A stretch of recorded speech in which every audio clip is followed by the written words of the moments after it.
અમદાવાદની ખ્યાતિ હોસ્પિટલમાં બે લોકોના મોત નીપજ્યા હતા તે મામલે ગૃહમંત્રી હર્ષ સંઘવી પ્રતિક્રિયા આપી રહ્યા છે। વોલંગોંગ યુનિવર્સિટી એ ઇન્ડિયાની જે ઇન્ટરનેશનલ યુનિવર્સિટીના રેન્કિંગ્સ આપવામાં આવે છે એમાં ત્રીજા નંબરની યુનિવર્સિટી છે।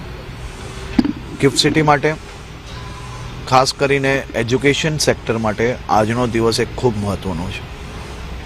ગિફ્ટ સિટી હવે માત્ર ફિનટેક, આઈટી અને ફાઇનાન્શિયલ હબ નહીં પરંતુ ઇન્ટરનેશનલ એજ્યુકેશન હબ બી બનતું જઈ રહ્યું છે। થોડા સમય અગાઉ જ ઓસ્ટ્રેલિયાની પહેલી યુનિવર્સિટી અહીંયા લોકાર્પણ કરવામાં આવી હતી। આજે આ બીજી યુનિવર્સિટીનું સેટઅપ બી ગિફ્ટ સિટી સાથે ચાલુ કરવામાં આવ્યું છે। ગુજરાત નહીં પરંતુ દેશ અને વિદેશથી સ્ટુડન્ટ્સો આવનારા દિવસોમાં ગિફ્ટ સિટી ખાતે આવીને ભવિષ્યનું એમનું ઇનોવેશન, આઈડિયાઝ, કોલોબરેશન્સ અને નવા આયામો પાર કરવા માટે ગિફ્ટ સિટી એ ઇન્ટરનેશનલ સિટીના રૂપે તો ઉભરી જ આવી છે પરંતુ ઇન્ટરનેશનલ એજ્યુકેશન સિટી તરીકે બી આવનારા દિવસોમાં ઓળખાવવામાં આવશે।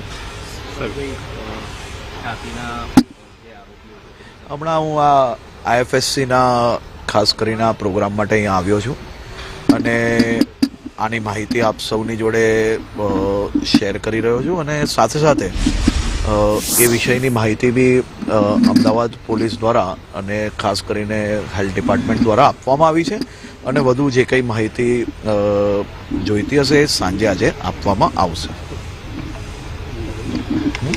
ચાલશે, ઠીક। તો ખ્યાતિ હોસ્પિટલમાં બે લોકોના મોત થયા બાદ આખો જ મામલો ગરમાયો હતો। આખી જ બોગસ હોસ્પિટલ હોય તે પ્રકારની ઘટના સામે આવી હતી। તે મામલે હવે ગૃહ રાજ્યમંત્રી હર્ષ સંઘવીએ કહ્યું છે કે આ મામલો તપાસમાં છે અને આગામી સમયમાં જરૂર પડશે તમામ તપાસના પુરાવા અને સાથે જ જે પણ લોકો સંડોવણી હશે તે તમામ લોકો પર કાર્યવાહી કરવામાં આવશે। અમદાવાદ પોલીસ આરોગ્ય વિભાગ આ તમામ માહિતી આપશે। અત્યારે આ મામલાની તપાસ ચાલી રહી છે।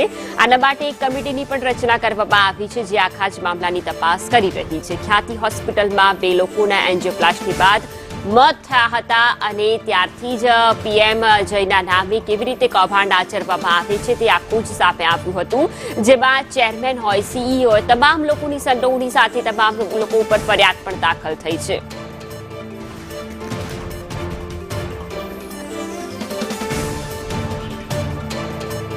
તો ડિરેક્ટર, સીઈઓ આ તમામ ઉપર ફરિયાદ દાખલ થઈ છે। સરકાર તરફથી પણ એક ફરિયાદ દાખલ કરવામાં આવી છે એટલે કે કુલ 2 ફરિયાદો આ ડોક્ટર્સ અને સાથે જ સીઈઓ, ચેરપર્સન તમામ ઉપર દાખલ થઈ છે। તેને લઈને હવે તપાસનો ધમધમાટ પણ ચાલુ છે। તાત્કાલિક હેલ્થ વિભાગના વિવિધ અધિકારીઓને આની ઉપર તપાસનો આદેશ આપવામાં આવ્યો હતો। મંત્રી શ્રી ઋષિકેશભાઈ પટેલના અધ્યક્ષસ્થાને બેઠક આ વિભાગ અને ખાસ કરીને એમની જે ઇન્ક્વાયરી છે એ ઇન્ક્વાયરીના રિપોર્ટ બાદ હેલ્થ વિભાગ દ્વારા જે ફરિયાદ આપવામાં આવી છે જેમાં ખાસ કરીને મહેસાણામાં, અમદાવાદ શહેરમાં આ બધી જ ફરિયાદો પર જે તપાસ છે એની કામગીરી ઝડપથી ચાલુ છે। આ ફરિયાદમાં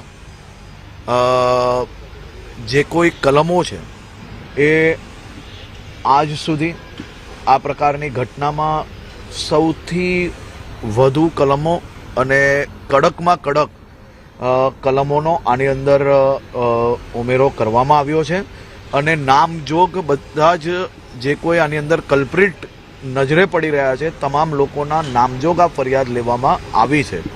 કોઈ બી પ્રકારની છટકબારી ના રહે તે માટે હેલ્થ વિભાગ અને પોલીસ વિભાગ એ સાથે મળીને કામગીરી કરી રહી છે અને અલગ અલગ ટીમો જે લોકો ભાગી છૂટ્યા છે તે લોકોને પકડવા માટે બનાવવામાં આવી છે અને એ ઝડપથી પકડીને આ લોકોને કડકથી કડક સજા થાય તે માટે હેલ્થ વિભાગના માર્ગદર્શનમાં અને પોલીસ વિભાગ સાથે મળીને કામગીરી કરી રહી છે। Thank you so much. તો હેલ્થ વિભાગ અને પોલીસ ડિપાર્ટમેન્ટ સાથે મળીને કામગીરી કરી રહ્યું છે તેવું ગૃહ રાજ્યમંત્રીનું કહેવું છે અને કહ્યું છે કે જે પણ આની અંદર સંડોવાયેલા છે તે ક્યાંય પણ ભાગી છૂટ્યા હશે તે તમામને પકડીને તેમના ઉપર કાર્યવાહી કરવામાં આવશે.